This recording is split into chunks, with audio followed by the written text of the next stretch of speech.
বললো এই মোল্লা হ্যাঁ স্যার বাবা কম এই একটা সিগনেচার দিয়ে যাওয়া আছে কাগজ পড়ে দেখে নাই সাইন দিয়া বাচ্চা এসে বসে পরের দিন সকালে আমরা পেপারে দেখলাম দক্ষিণ কামরূপ আর গোয়ালপাড়া জেলার 1179টা মুসলমান গ্রাম জোরপূর্বক ভাবে সরকারের এই এমএলএ অবজেকশন সিগনেচার করিয়া আমাদের এই জলেশ্বরটাকে আমাদের এই জলেশ্বরের হাজার হাজার গ্রাম রানা হাসেনের অন্তর্ভুক্ত করে দিয়েছিলেন এই আফতাব মোল্লা। একবার আপনারা বলেন তো হয় কত এত হয় না না হয় আর এই আফতাবউদ্দিন মোল্লা সাহেবের এই কর্মকাণ্ড দেখে আমরা আবার ওস্তাদে আজম এই জলেশ্বরের মাটিতে জন্ম নিচ্ছে ফাটাঙ্গাপাড়ার অ্যাডভোকেট শাহজাহান গোয়ালপাড়া কোর্টের প্রেসিডেন্ট উকিল সন্ধ্যার প্রেসিডেন্ট এবং কাতারিহারের একজন ব্যক্তি যারা পড়াশোনা অত বেশি ছিল না কিন্তু রাজনীতি বুঝতেন জাত কাকে কয় বুঝতেন কোন কাকে কয় বুঝতেন যার নাম হলো আমার বড় ভাই জসিমউদ্দিন মরহুম।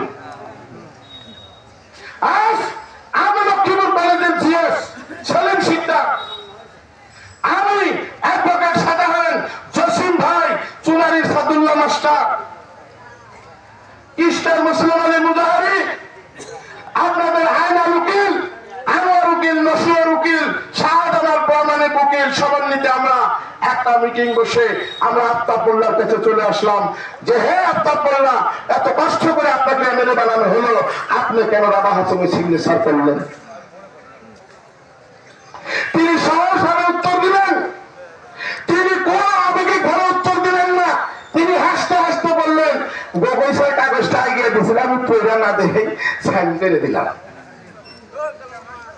আমরা আসলে এত একটা সেনসিটিভ ম্যাটার এটাতে আপনার কোনো গুরুত্ব নেই এখন কি করা যাবে যেটা ভুল করে ফেলাইছি। এবার সরকারে ঘোষণা দিল যে যে এরিয়া এমএলএরা রানা হাসেম দিচ্ছে সেইখানে ভোট হবে না আর যে যে এরিয়ার মধ্যে দেয় ওদের ভোট দেবো। আমরা প্রেস টুইট জায়গা বলে দিলাম কোন জায়গায় ভোট হবে না যদি আমাদের মাটি ছেড়ে না দেয়। বুঝে আসছে কিনা?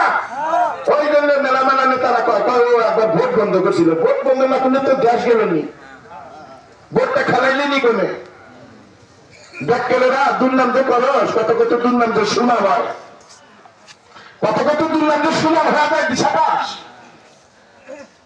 ভাই আমার আজ এই 1179টা গ্রামের জন্য আমরা আসাম সরকারকে আহ্বান দিয়েছিলাম 1179টা গ্রাম তো দূরের কথা চান থাকা পর্যন্ত এক বিন্দু রক্ত থাকা পর্যন্ত 1 ইঞ্চি রানা হাসেমকে মাটি দেওয়া হবে না। আমরা জলেশ্বরের মাটিতে জন্ম নিয়েছি যেখানে লালচাঁদ মৌলানার জন্ম, যেখানে রহিমউদ্দিন হাদি সাহেবের জন্ম, যেখানে সাদুল্লাহ মাস্টারের মতো মানুষের জন্ম, যেখানে আফজালুর রহমানের মতো মানুষের জন্ম।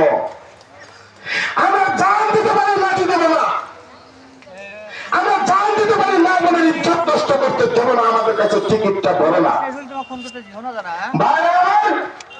আপনারা জানেন যে জলেশ্বরে আজ আন্দোলন গড়ে উঠলো আমাদের সুনামধন্য জসিম ভাইয়ের নেতৃত্বে, আমি সেলিম সিকদারের নেতৃত্বে সারা গোয়ালপাড়া জেলা এবং দক্ষিণ কামরূপে আমরা আন্দোলন করে তরুণগঞ্জের লক্ষ্মীপুরের প্রোগ্রাম দিয়েছিলেন 3 বার।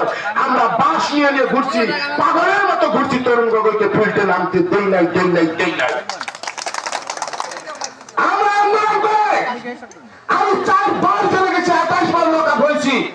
আমাকে আমার ভাই এবং বোনদের সামনে, আমার মায়ের সামনে, আমার বাপ বিরুদ্ধে বাপের সামনে পুলিশ আমাকে টাইনে হাঁচে আমার 2টা হাত বাঁধে জিপেলতে ছাত্রা থানায় নিয়ে যেত। আমার বাপ মা ভাই ব্রাদার কখনোই ভয় নাই এইসব আন্দোলন বাদ দাও। আজ 4 বার জেল, 3 বার ঈদ করছি জেলখানায়, একবার ফাইনাল পরীক্ষা দিতে পারি নাই, তবু আমরা জান দেওয়া হলো আপনাদের মাটিটা আমরা আমাদেরকে দিতে দেই নাই। আমার গলার ভিতর দিয়ে পিস্তল ঢুকানো হয়েছিল, আমাকে কয়েকবার কারেন্টে হিট দিয়েছে, আমার ঠ্যাঙের চড়িগুলো তুলে ফেলানো হয়েছে, আমার হাত থাপড়ায় দিচ্ছে। এই আন্দোলন বন্ধ করতে হয়, একটা সিগনেচার বলে আন্দোলন উঠতে হবে, আর পঞ্চায়েত ভোট হয়ে যাবে, রাভারের ল্যান্ড পাওয়া যাবে। এই ঘটনা সত্য না মিথ্যা? রাত 10 টাইমে আমাকে খারাপ থেকে টাইমে বাহির করে দিয়েছিল এনকাউন্টার করার জন্য। আজ জানের বিনিময়ে রক্তের বিনিময়ে আমার গলা দিয়ে রক্ত বের করেছি এই মাটির জন্য। আজ এই মাটিতে আপনারা আমরা সবাই সুখে শান্তিতে আছি কি না? বহুত কষ্টের পর আমরা সরকারকে বাধ্য করেছি আমাদের দেশটা মুক্তি করার জন্য। শুধু একটা বললাম একটা ফাইলের জন্য আজকে আমাদের এই দশা।